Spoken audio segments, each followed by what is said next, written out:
Hi guys! Before I get into the contents of today's video, please remember to like, subscribe, and comment with any critiques, questions, or suggestions. If you guys have seen some of my more recent videos, you may remember me talking about this drawer. This drawer is full of different things that I can customize and paint on, and I've been saying how it is so full and I need to stop buying things that I see that I think are pretty that I can paint on. So in order to start actually using some of the things in this drawer, I thought it would be a fun challenge to let a spinner wheel select something at random that then I have to paint. With all that said, let's jump in and see what I get. I plugged in everything that I had in the drawer into this free spinner app to decide.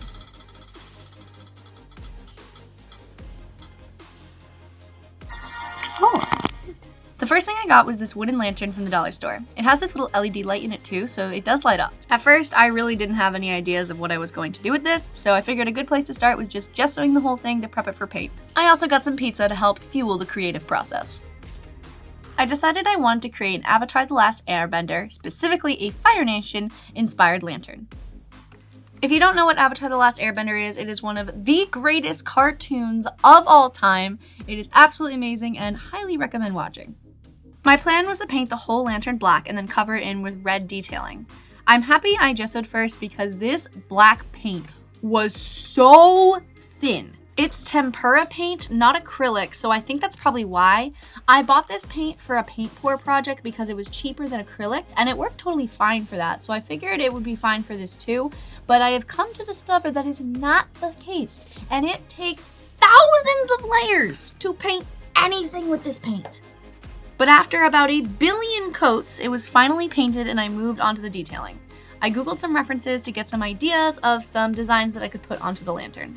I started with just tracing around the pre-cut designs to get a starting point since they were already built into the lantern. I really like the design on this lantern, I think it's really cute, and I think the red outline just really makes it pop.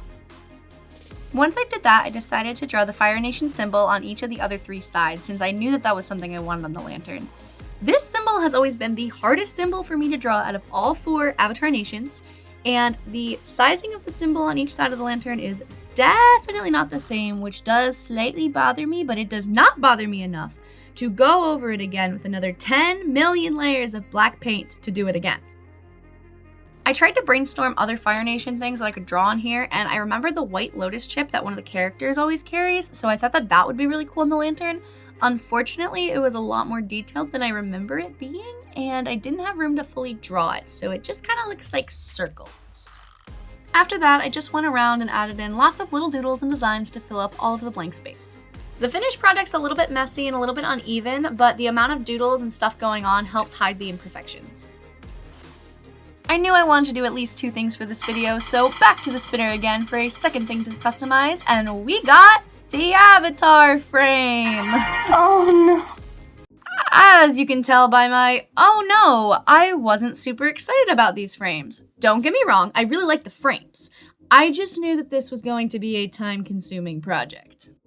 These are the 2 Avatar frames I have. Both of these are gifts from my mom, and I actually put them aside a long time ago, specifically because I want to use them for glass painting. I was drawn more to this first frame because it has a bigger surface area to work on, but upon investigation, I discovered that it actually has 2 panes of glass in it.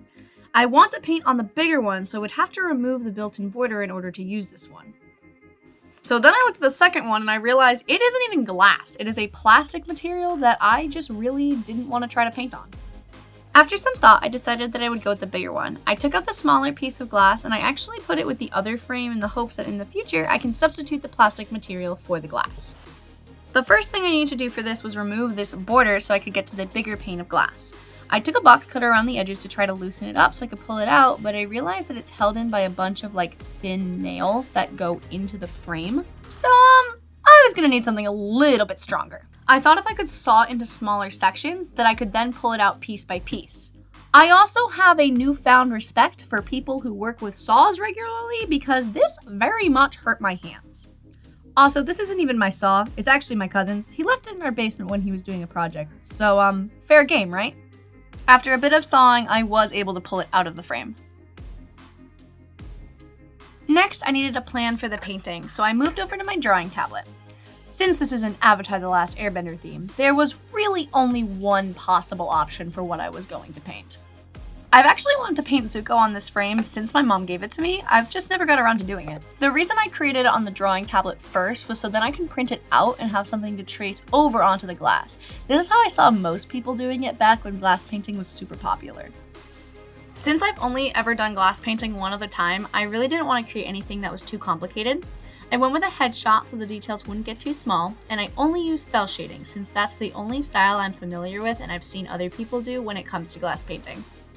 I decided I was going to block out my colors and my cell shading on the drawing tablet as well, that way I would have a clear reference when I moved into the painting. This step isn't really necessary, but I think it saved time during the actual painting. However, I don't think that mattered because it took me way longer than expected to color this in. But hey, now I got a digital version of it too.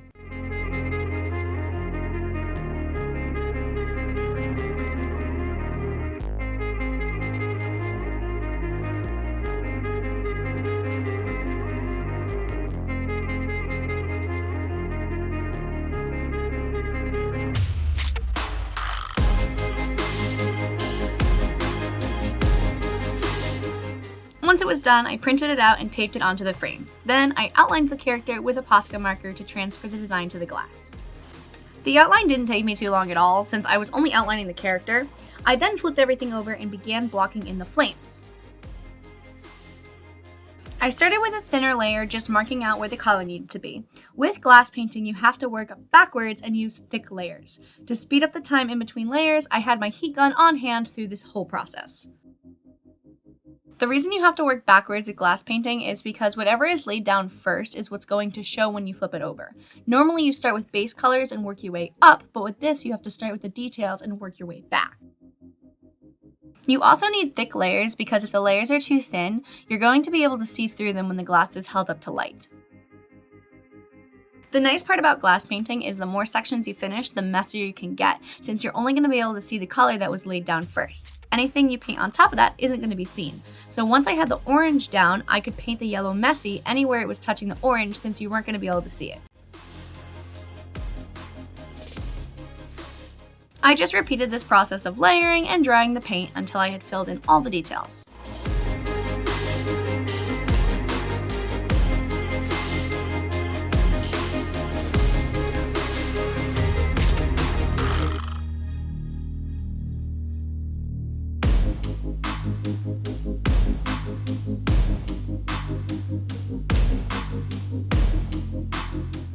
Once I had laid down all the colors, I could add in the background, and I was really excited for this part because I should have been able to be just as messy as I want and not have it affect the character or the flames since I had already laid all those colors down. And that's exactly what I did. I figured the best way would just be to cover the whole thing. That way if there was any spots of the paint that was thinner, it wouldn't be as noticeable since you would have a background color to hide the fact that it was thin. However, when I turned it around, it chipped the paint. I was so defeated. I had spent so much time on this painting and I couldn't fix it because I couldn't get to those layers of paint anymore. I genuinely thought about just calling this video a fail since, to be honest, I wasn't really happy with how the lantern turned out either. The lantern felt like it was too messy and uneven, and I was really hoping that this painting would be the main project of the video so the lantern could just be pushed off as a little warm-up. I decided I was going to try to save it by adding in some details with my Posca on the other side. I added in some highlights and outlined the fire to help hide the chipping. I also added red dots scattered around to look like embers. And to be honest, even after that, I didn't really like it. But after a few days break, I looked at it again, and I do really like it now. I don't even mind the lantern. The last couple of art pieces I've done, I have just really not been happy with. They just aren't turning out the way I imagined, and it's been really hard to get myself to finish them because they just aren't coming out the way that I want. But I'm really happy that these last couple projects, I haven't given up on them because at the end, even if they aren't perfect, there are still parts of them that I can really enjoy, and I can learn more by finishing a project than giving up halfway. And even if I don't like them, they can still affect other people and make them happy to look at. I'd rather have some art that I'm not 100% happy with than to not have any art at all. So, here are the final results. Let me know what you guys think.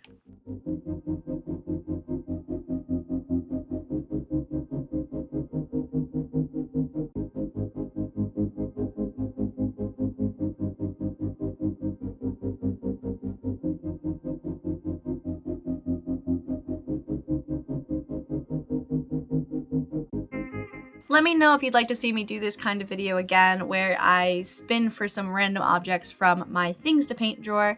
I still have plenty in there to customize, so let me know if you'd want to see me do it again. Thank you so much for watching. As usual, I have no idea what the next video is going to be or when it is going to come out, but whatever it is and whenever it does, I hope to see you then. Bye!